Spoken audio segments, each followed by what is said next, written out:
Hi guys, welcome back to my channel. Today I'm going to show you how to purchase the Ramadan Festival Players Program in the transfer market of FC Mobile 24.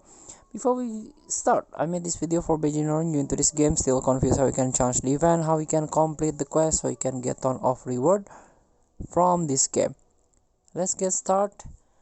If you need this type of player or Ramadan player program, you can open the pack from the store. This one, Ramadan Elite Pack or Ramadan Elite Pack, the untradeable one. So you can purchase with gems.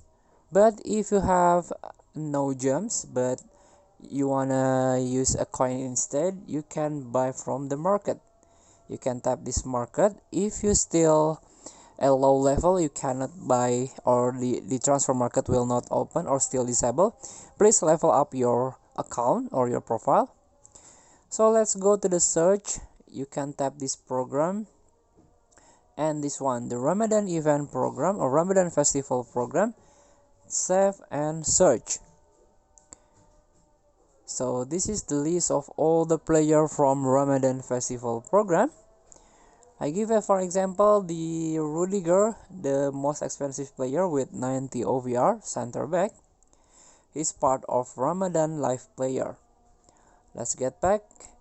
You can filter by value. This is the cheapest one, Sadik, Sako, Dembele, with under 1 million player. Maybe you need this type of player. Please buy in this transfer market. Thank you for watching. Don't forget to comment, like, and subscribe, and so click that button below. Enjoy the game.